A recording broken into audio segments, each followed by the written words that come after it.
I will now hand the floor to Jason Hershiser, Director of Investor Relations, to begin. So, Jason, please go ahead when you're ready. Thank you, Adam.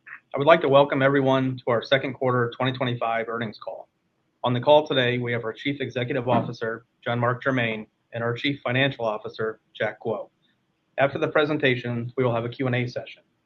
A copy of the slide presentation for today's call is available on our website at constellium.com, and today's call is being recorded.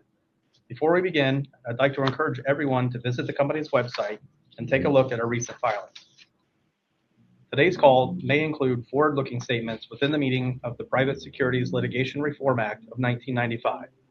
Such statements include statements regarding the company's anticipated financial and operating performance, future events, and expectations, and may involve known and unknown risks and uncertainties. For a summary of specific risk factors that could cause results to differ materially from those expressed in the forward-looking statements, please refer to the factors presented under the heading Risk Factors in our annual report on Form 10-K. All information in this presentation is as of the date of the presentation. We undertake no obligation to update or revise any forward-looking statement as a result of new information, future events, or otherwise, except as required by law. In addition, today's presentation includes information regarding certain non-GAAP financial measures. Please see the reconciliations of non-GAAP financial measures attached in today's slide presentation, which supplement our GAAP disclosures. And with that, I would now like to hand the call over to Jean-Marc.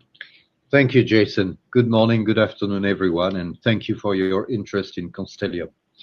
Let's begin on slide 5 and discuss the highlights from our second quarter results. I would like to start with safety, our number one priority. Our recordable case rate in the second quarter was 2.6 per million hours worked, following our strong safety performance in the first quarter and bringing our year-to-date recordable case rate to 1.8 per million hours worked. While this performance remains best in class, this is a humbling reminder that we all need to constantly maintain our focus on safety to achieve the ambitious target we have set of 1.5 per million hours worked. Turning now to our financial results. Shipments were 384,000 tons, or up 2% compared to the second quarter of 2024, due to higher shipments in PARP that were partially offset by lower shipments in A&T and AS&I.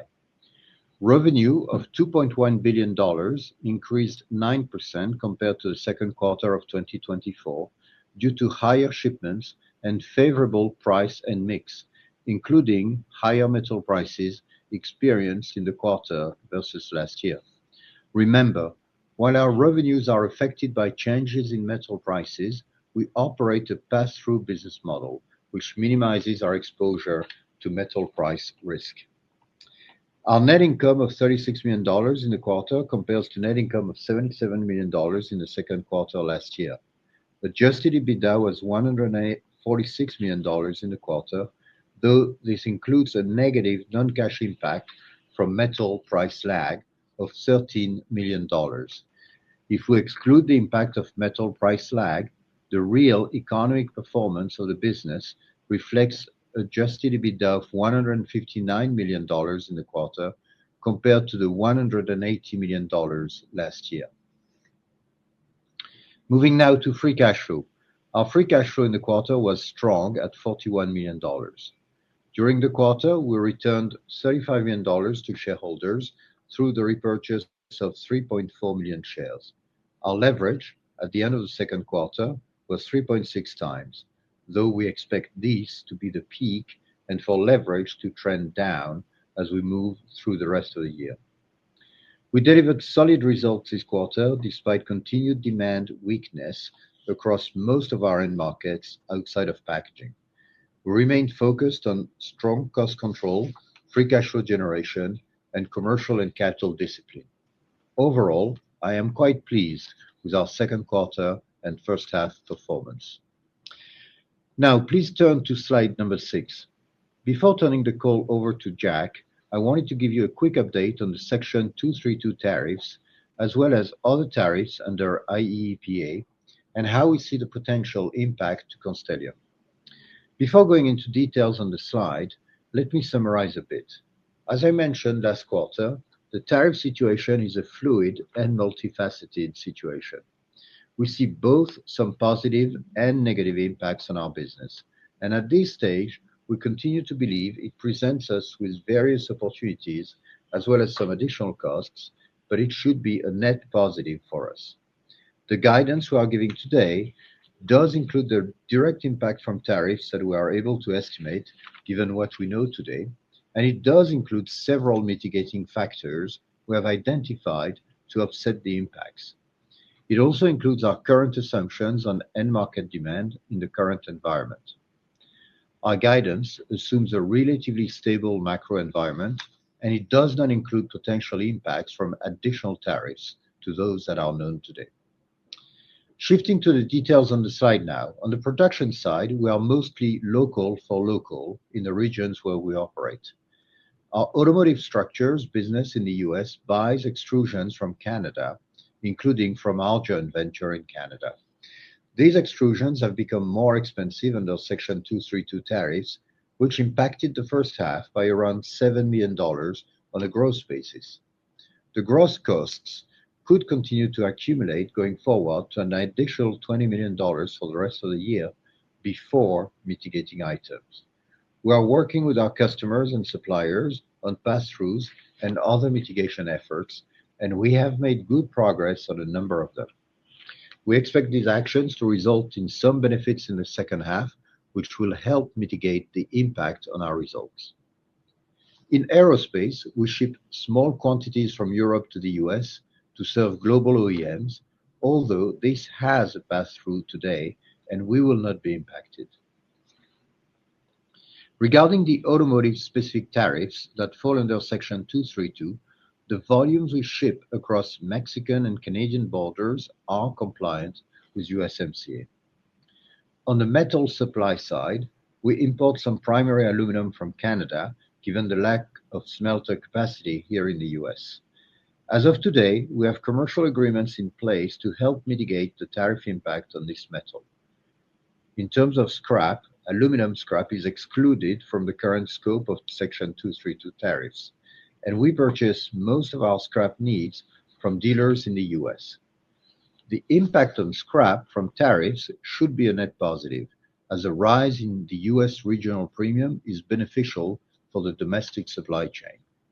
We are starting to see this already, as scrap spreads for used beverage cans, for instance, in the US, have widened in the first half of this year, and we expect to see some benefit of this in the second half. In terms of commercial impacts, these two should be a net positive for Constellium. Today, over 1 million tons of flat-rolled aluminum imports are coming into the US each year, given the lack of domestic supply available. Tariffs will make domestically produced products more competitive, and we should benefit from this. During the first half of this year, we announced price increases for all rolled products shipped in the US. This has already started to benefit us on non-contracted volumes in the second quarter this year, and this benefit should continue to grow moving forward. In terms of end markets, the tariff and trade situation is creating broader macro uncertainty, and it is having a negative impact on markets such as automotive. Our guidance assumes weak conditions in automotive in both North America and Europe, and we are monitoring the conditions very closely. We believe that the newly announced trade deals will somewhat reduce uncertainty in the global markets. That said, we are not discounting the broader macro uncertainty. We remain focused on our cost reduction efforts under our Vision 25 program, and we are optimizing our existing capacity depending on market conditions, such as shifting some capacity where we can from automotive markets into packaging markets. To close out on tariffs, as I said before, the situation remains very fluid. We are continually monitoring and assessing the potential impact of current and future trade policies, though at this stage, we believe the net impact of tariffs on aluminum present us with some opportunities in the current environment. With that, I will now turn the call over to Jack for further details on our financial performance. Jack? Thank you, Jean-Marc, and thank you everyone for joining the call today. Please turn now to slide 8 and let's focus on our A&T segment performance. Adjusted EBITDA of $78 million decreased 13% compared to the second quarter last year. Volume was a headwind of $18 million due to lower aerospace and TID shipments. Aerospace shipments were down 12% in the quarter versus last year as commercial OEMs continue to work through excess inventory as a result of lingering supply chain challenges. Demand in space and military aircraft remained healthy. TID shipments were down 11% versus last year as commercial transportation and general industrial markets remained weak in the quarter. Price and mix was a tailwind of $2 million due to improved contractual and spot pricing in aerospace and TID, partially offset by weaker overall mix in the quarter. Costs were a tailwind of $2 million, primarily as a result of lower operating costs. FX and other was also a tailwind of $2 million in the quarter due to the weakening of the US dollar. Now turn to slide 9 and let's focus on our PARP segment performance. Adjusted EBITDA of $74 million increased 12% compared to the second quarter last year. Volume was a tailwind of $14 million as higher shipments in packaging were partially offset by lower shipments in automotive. Packaging shipments increased 14% in the quarter versus last year as demand remained healthy in both North America and Europe. In North America, we also benefited at Muscle Shoals from improved operational performance in the quarter. Automotive shipments decreased 14% in the quarter with weakness in both North America and Europe. Price and mix was a headwind of $7 million in the quarter due to tariff-related metal impacts and weaker mix.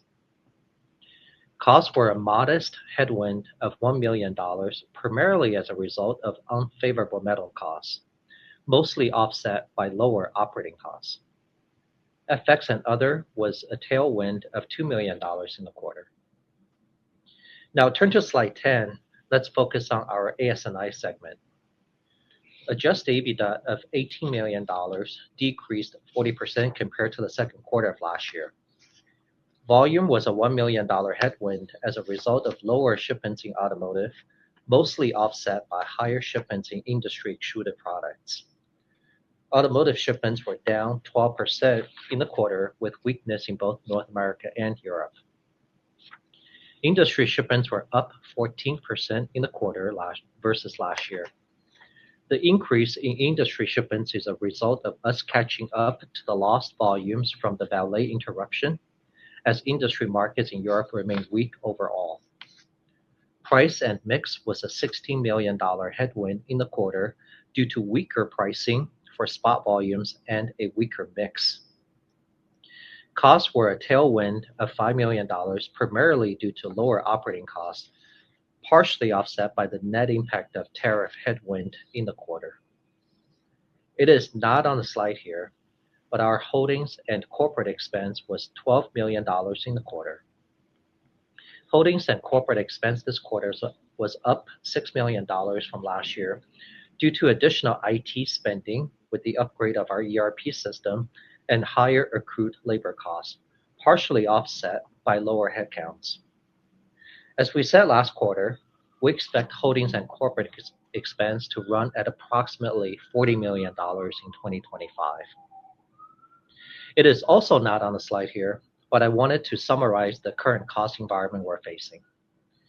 As you know, we operate a pass-through business model, so we're not materially exposed to changes in the market price of aluminum, our largest cost input.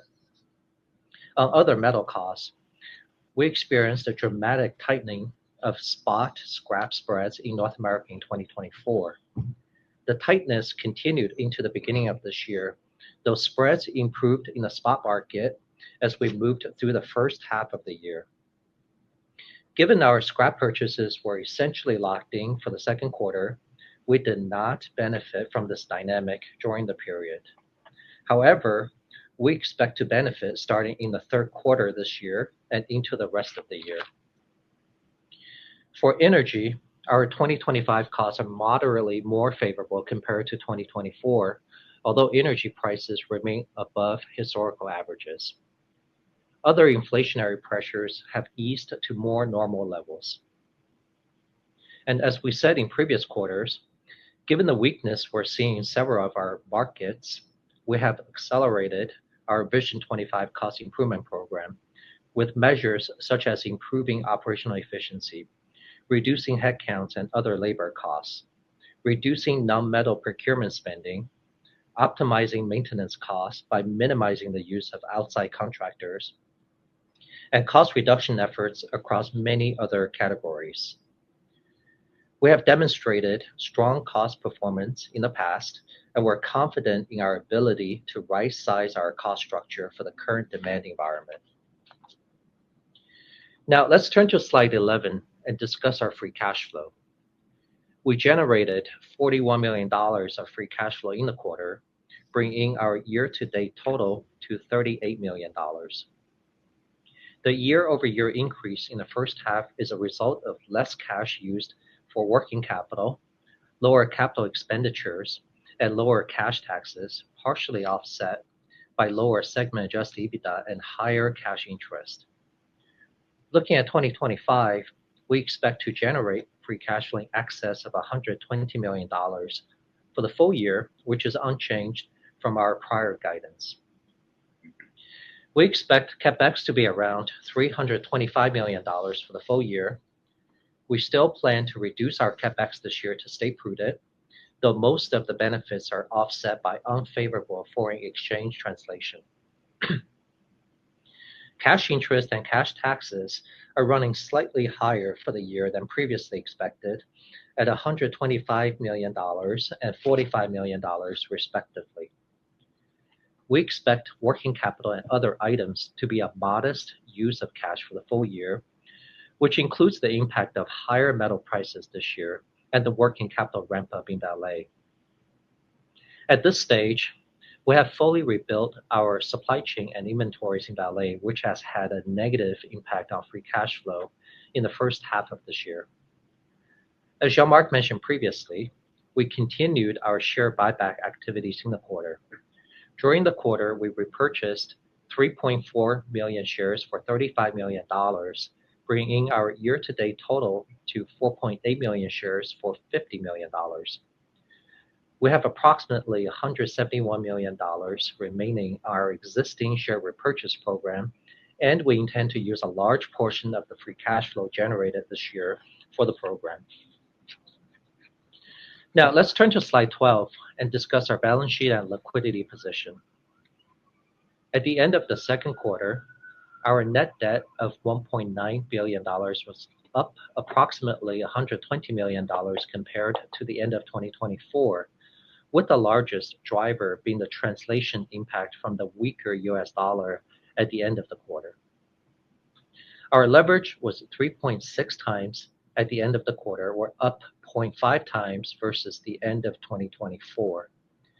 As Jean-Marc mentioned previously, we expect this to be the peak leverage and to trend down as we move through the year with the expected improvement in trailing adjusted EBITDA. We currently expect to finish the year with leverage at or below 3 times, and we're committed to bringing our leverage back down into our target leverage range of 1.5 to 2.5 times and maintaining this range over time. As you can see in our debt summary, we have no bond maturities until 2028. Our liquidity increased by $114 million from the end of 2024 and remains strong at $841 million as of the end of the second quarter. Before turning it back over to Jean-Marc, I wanted to mention a recent development for the company. As of June 30th, 2025, Constellium no longer qualified as a foreign private issuer and will transition into becoming a U.S. domestic filer starting in 2026. As you probably recall, beginning in 2025, Constellium was already voluntarily electing to file annual reports on Form 10-K and quarterly reports on Form 10-Q with the SEC. Given this change in filing status, we will begin to file all other required U.S. domestic forms with the SEC, including a DEF 14A and Section 16 forms, in addition to our annual and quarterly reports starting on January 1st, 2026. With that, I will now hand the call back to Jean-Marc. Thank you, Jack. Let's turn to slide 14 and discuss our current end market outlook. The majority of our portfolio today is serving end markets benefiting from durable, sustainability-driven, secular growth, in which aluminum, a light and infinitely recyclable material, plays a critical role. However, many of these markets continue to face demand headwinds today and are also now facing uncertainty given the tariff situation. Turning first to the aerospace market, commercial aircraft backlogs are robust today and continue to grow. Major aero OEMs remain focused on increasing build rates for both narrow and wide-body aircraft, though supply chain challenges have continued to slow deliveries below what OEMs were expecting for several years in a row now. As a result, aerospace supply chains need to adjust to lower than expected build rates, which is causing a shift in demand to the right for some of our products. Despite the slowdown in the near term, demand has stabilized for the most part, and we remain confident that the long-term fundamentals driving aerospace demand remain intact, including growing passenger traffic and greater demand for new, more fuel-efficient aircraft. Demand also remains stable in the business and regional jet market and healthy for space and military aircraft. Looking across our entire aerospace business, we believe our product portfolio is unmatched in the industry, and we have industry-leading R&D capabilities for aluminum aerospace solutions. In terms of outlook, I want to make one additional point on our A&T segment. In the past, we have talked about through the cycle adjusted EBITDA target for the segment of $1,000 per ton. Based on our contractual positions and the performance of the business, we now expect through the cycle adjusted EBITDA of $1,100 per ton, and we expect to remain above that level in the near term. Turning now to packaging. Demand remains healthy in both North America and Europe. The long-term outlook for this end market continues to be favorable, as evidenced by the growing consumer preference for the sustainable aluminum beverage can, capacity growth plans from all can makers in both regions, and the greenfield investments ongoing here in North America. Longer term, we continue to expect packaging markets to grow low to mid-single digits in both North America and Europe. Let's turn now to automotive. Automotive OEM production of light vehicles in Europe remains well below pre-COVID levels and is still below pre-COVID levels in North America as well. Demand in North America has continued to soften in the near term and is expected to feel the impact of the current Section 232 auto tariffs. Demand in Europe remains weak, particularly in the luxury and premium vehicle and electric vehicle segments where we have greater exposure. Automotive production in Europe is also expected to feel the impact of the current Section 232 auto tariffs, given the amount of vehicles the US imports from Europe. In the long term, we believe electric and hybrid vehicles will continue to grow, but at a lower rate than previously expected. Sustainability trends, such as lightweighting and increased fuel efficiency, will continue to drive the demand for aluminum products. As a result, we remain positive on this market over the longer term in both regions, despite the weakness we are seeing today. As you can see on the page, these three core end markets represent over 80% of our last 12 months' revenue. Turning lastly to other specialties, in North America, demand appears to have stabilized, albeit at low levels, and demand remains weak in Europe. We have experienced weakness across most specialties markets for 3 years now. We believe TID markets in North America provide us with some opportunities today, given the current tariffs make imports less competitive compared to domestic production. As a reminder, these specialties markets are typically dependent upon the health of the industrial economies in each region, including drivers like the interest rate environment, industrial production levels, and consumer spending patterns. We continue to work hard to adjust our cost structure to the current demand environment, which will put the business in an even better position when the industrial economies do recover. To conclude on the end markets, we like the fundamentals in each of the markets we serve, and we strongly believe that the diversification of our end markets is an asset for the company in any environment. Turning lastly now to slide 15, we detail our key messages and financial guidance.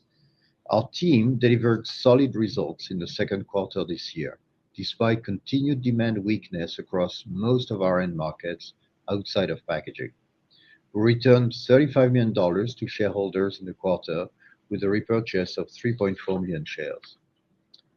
While tariffs are creating broader macro uncertainty and impacting end markets like automotive, we are proactively managing our business to the current environment. We remain focused on strong cost control, free cash flow generation, and commercial and capital discipline. Given our solid performance in the first year and based on our current outlook, including the current end market conditions I just described, and assuming a relatively stable macro environment, we are raising our guidance for 2025. We are now targeting adjusted EBITDA, excluding the non-cash impact of metal price lag, in the range of $620 to $650 million, and free cash flow in excess of $120 million. Our guidance assumes a modest improvement in the second half this year compared to the first half. This improvement includes the timing of certain tariff mitigations and customer compensations, which will be more pronounced in the third quarter, as well as a more favorable scrap purchasing, the ramp-up in Valley, and favorable foreign exchange translation in the back half of the year. Looking to the future, I also want to reiterate our long-term targets of adjusted EBITDA, excluding the non-cash impact of metal price lag, of $900 million and free cash flow of $300 million in 2028. To conclude, while we continue to face challenging conditions in most of our markets today, we believe that this will pass, and I remain very excited about our future and the ability to seize the many opportunities in front of us, which we have demonstrated in the past. We are extremely well positioned for long-term success and remain focused on executing our strategy and shareholder value creation. With that, operator, we will now open the Q&A session, please. Of course. As a reminder, if you'd like to ask a question on today's call, please press star followed by 1 on your telephone keypad now to enter the queue. When preparing to ask your question, please ensure you are unmuted locally. Star followed by 1. And our first question today comes from Corinne Blanchard from Deutsche Bank. Corinne, your line is open. Please go ahead. Great. Thank you. Good morning, everyone. Two questions here. Maybe the first one, can you dive a little bit into what gave you the confidence to raise the guidance this quarter? And, I think everyone sees you guys as being pretty cautious, and we would probably have expected it to happen next quarter. So that was definitely a great surprise to read that this morning. And then the second question, could you also give some detail on the cadence that you're expecting between 3Q and 4Q? I know you mentioned the second half being slightly better than the first half, but just wondering how that developed between the two quarters. Thank you. Yes, good morning, Corinne. Thanks for the question. So to start with the first one, and I'll ask some help from Jack for both questions, 1 and 2, actually. The confidence to raise guidance. So we are quite pleased with our first half, and we look at our order book and we look at our performance. That's what is informing us for the second half. I think it's useful to, as you said, to maybe give the different puts and takes here going into the second half. In terms of what is going well, I mean, packaging is going well. We in both continents, and our performance at Muscle Shoals continues to improve. So we're quite pleased with that, and that's helping us really secure substantial gains in packaging, as you've seen in the growth that we are experiencing over last year. The second impact is, last year was a tough year for us. We really focused very strongly on cost reduction. Our Vision 25 program is running very well ahead of our expectations, like the packaging volumes are. And finally, the scrap spreads are also beneficial in the US with the new tariff situation and the increase in the Midwest premium. So these factors are good. As Jack mentioned, the scrap spreads haven't really benefited us in the first half. Another element also that is benefiting us in terms of translation into US dollars is a foreign exchange. It hasn't really benefited us in the first half. It's going to benefit us in the second half. So these four factors, right? Packaging volumes, Vision 25, scrap spreads, and foreign exchange are better than our assumptions that were underlying our initial guidance. Now, there's a few things that are worse, and it's really on automotive, where the picture is not getting prettier. We thought at the beginning of the year that our assumptions were conservative. We don't think so anymore. The outside forecasts have kept on going down, week after week nearly. So we are approaching automotive in the second half with quite a bit of caution, actually. So that's weighing down on our raised guidance, so to say. And then in terms of aero and TID, and well, this is kind of going as planned. We would like aero to pick up a little bit quicker and sooner, but we're not planning for it in the second half. So that's kind of what's underlying the different assumptions. Jack, you want to add anything and maybe comment on the cadence as well? Sure. So I think the only other point I wanted to add is we're doing quite well in terms of working with our customers and suppliers on mitigating the tariff impact, as well as some of the weakness we're seeing in end markets such as automotive. So those benefits, we expect them to start coming in the third quarter and into the rest of the year, which is a factor to be considered. And given those benefits coming into the third quarter, we're expecting third quarter performance to be stronger than the second quarter. But then obviously in Q4, we have the normal kind of seasonality, so it'll be weaker than Q3. Great, thank you. The next question comes from Bill Peterson from JP Morgan. Bill, your line is open. Please go ahead. Good morning, Jean-Marc and Jack. This is Bennett on for Bill. Thank you for taking my questions today. Hey, Bennett. Good morning, Bennett. I wanted to start with packaging. Good morning. The packaging shipments came in quite strong. It looks like the strongest actually since the second quarter of 22.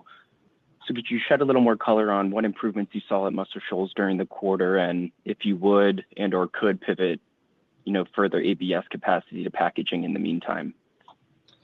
Yeah. So the packaging, strength is in both Europe and North America. And as you point out, when automotive is weak, it gives us the opportunity to have more time available on our mills to dedicate to packaging. And that's with the backdrop of a packaging market that is quite healthy in both regions. So that has helped us quite a bit in achieving that very nice performance in shipments in Q2. So as I said, some of it is because we're running well, so that's a good thing. Some of it is because automotive is not going well, which is not such a good thing. In terms of running well, our operations, our Muscle Shoals are stabilized quite a bit. You know that we ran into quite a few operational issues post-COVID that took us quite a bit of time to address in terms of, getting the right manning, the right training, the right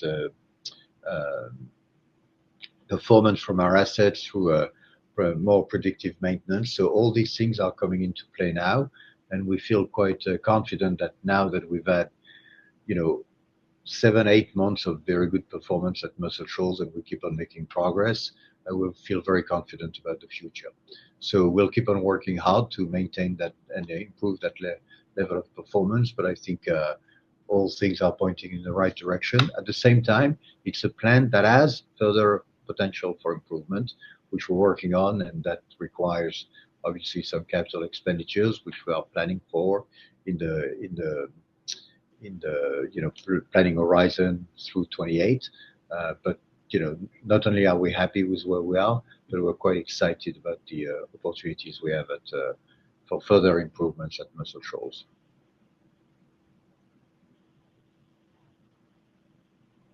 Thanks for that. And then coming to Europe and auto, the outlook remains challenging. I think in the past you've suggested that the company wouldn't look to invest meaningfully there just given the import pressures. But as we think about the strategic outlook for this business, to what extent have you started to engage at all with any Chinese OEMs, looking to localize capacity in the coming years? We haven't done any of that, Bennett. I mean, we'll see whether they build assembly plants. As I mentioned, we'll be a legitimate supplier to, whatever assembly line there is in Europe. You know that the products we make don't travel very much because they age harden, and therefore, you got a few weeks of shelf life really.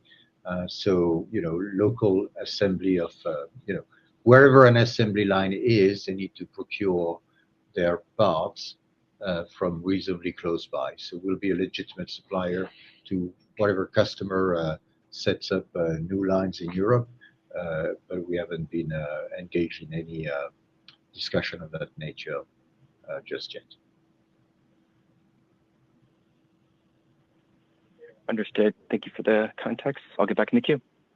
Thank you, Bennett. As a reminder, that's star one to ask a question today. The next question comes from Josh Sullivan from the Benchmark Company. Josh, your line is open. Please go ahead. Hey, good morning. Good morning, Josh. Hi, Josh. Jean-Marc. Hey, Jean-Marc, just on aerospace, in your comments, you talked about the shift in demand to the right from some products. Was that a general comment just on the overall aerospace cycle that we've seen over the last couple of quarters that we're adjusting to? Or is there any color you can provide just on the aerospace demand incremental either way in 2Q? Yeah, so I think, Josh, as you know, our products have quite a bit of lead time between the time we ship them to the customer and the time the aircraft actually is delivered. And what you've seen, I think even better than us, is between the forecasts that were done, say, 2 years ago by any OEM and what they are building today, there's quite a gap. And that gap has kept on being pushed like a bubble to the right. And that's what we're caught in, right? So the shipments we made 2 years ago were higher than what is needed to make the planes that they are making and delivering today. And that's kind of the stocking up that's happened over the past few years. So it is not getting worse. It just gets pushed further to the right. And I do hope that it resolves itself reasonably quickly. We'll see. It's very difficult to tell. Now, what we do know, because we've been through this cycle a few times, is when it comes back, it snaps back very quickly, right, in a matter of a few months. We are not seeing any sign of that just yet, but it's not getting worse. Got it. And then maybe just on the airwear product, we've obviously seen a lot of activity in space. Just curious, what you guys are seeing as far as market demand signals from the space market. Yeah, so it's quite lumpy, but it's airwear is a fantastic product for space applications because of its how light it is, the weight savings you achieve, obviously, which translates into better payload, which is super important if you want to launch anything into space. And it's got also excellent cryogenic properties, so it can resist, high temperatures and extremely low temperatures. So there is a lot of demand for this product. We're really, subject to, here again, it's a matter of the supply chain, right? Launches, more launches are good for us, but, our products are ordered on the basis of what are the launches that are forecast for 1 year or 2 years down the road. And that, obviously, there's not an absolute fidelity between the forecast made now for 2 years from now and what will happen in 2 years from now. So it's a bit lumpy. It goes up very quickly, goes down very quickly. But on average, it's growing, and it's a very good product line for us. Thank you for the time. And I should also specify that there is no alternative to our products, where we've got very strong patents and experience.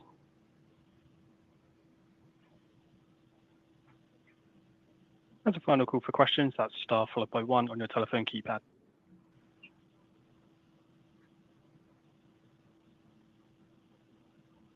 We have a follow-up from Bill at JP Morgan. Bill, please go ahead. Hi there, Bennett back on for Bill. Just wanted to follow up on the scrap spreads quickly. It sounds like listed in the positive category into the back half, but could you help us understand, I guess, if where spreads are today, is this enough to more than offset the prior guidance of, I think it was a 15 to 20 million quarter headwinds?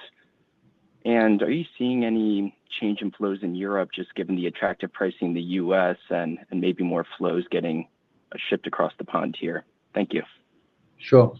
Yeah, so on scrap spreads, so as you know, we are buying some of our scrap metal on an annual basis and some of it on a more spot basis, and call it 50-50 just for the sake of the argument.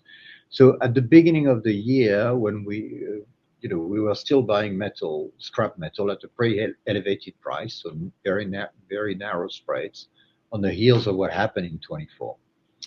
But now the scrap spreads are widened. Our open position is larger as well, so we're buying still some scrap metal at prices that were negotiated at the end of last year, but we're buying also quite a bit now at prices that are spot prices. What typically that's how we've been operating for years and years, right? And typically in any quarter, you could swing, 5 million one way or the other. And I made the commentary last year that we were experiencing swings of 15 to 20 million, which were very unusual. So what we could be seeing in the second half, if some of that, so more than 5 and less than 15, swinging back the proper way and the proper way in our favor, and that is what is kind of embedded in our revised guidance.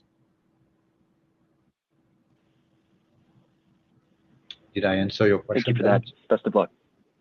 Yep. Yes, I guess the one minor follow-up would be any changes in Europe that you're seeing in scrap availability. Yeah, sorry, you asked for that, and I didn't. I wasn't trying to dodge it. No, we're not seeing really big flows out of Europe that would be penalizing us. But yes, there is a bit of leakage from Europe into the US, but it's not material to our operations. All right. Thank you very much.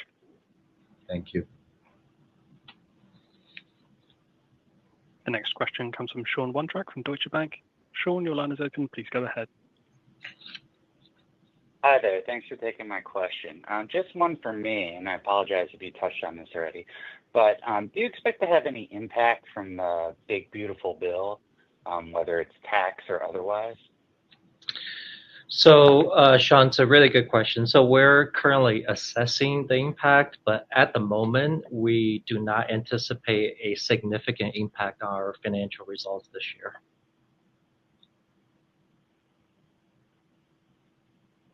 Right. Okay. That's it for me. Thank you. Thank you, Sean. We have a follow-up from Karine at Deutsche Bank. Karine, please go ahead. Hey, thank you for bringing me back. Just maybe I missed it, but can you just go back on the mid-cycle margin target? So I think in aerospace, you mentioned a jump from $1,000 per ton to like $1,100 per ton. But can you just confirm that? And then in packaging, do you have any room to see like a price increase coming at some point? Maybe not over the coming months, but I'm just kind of trying to see over the next 6 to 12 months. Thank you. Yeah. So, Corinne, on the aerospace and TID, that's a blended margin, right? Yes, we're calling it up through the cycle from $1,000 to $1,100 per ton. And that's a reflection of, our performance and, the contractual positions we have. You know that we got some contracts that extend several years in the future, so that gives us a good appreciation for where we think we should be. We also said that we're going to be above that level for the near future, namely 25 and 26, right? So that's it. I hope that confirms and that is to your responsive to your question. Regarding packaging, I don't want to go into too much specifics, but we're seeing an environment which is very supportive to pricing going into 26. So our negotiations with customers are going well, and we're very happy with where we are trending. But remember, Right, thank you. a lot of the vast majority of this business is multi-year, right? So there's some inertia, and on average, we like to say we may be renegotiating every year 20% of our business, right? 25% of our business. So whatever change there is, upside or downside to price, is kind of amortized over several years. But at the moment, it's reasonably positive.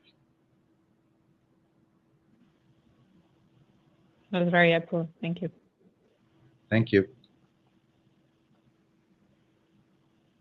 We have no further questions, so I'll hand it back to Jean-Marc for some closing comments. Well, thank you everybody for your interest in Constellium. We are happy with the progress we're making, and we look forward to an exciting second half, and I look forward to updating you on our progress in October. Thank you very much. Have a good day.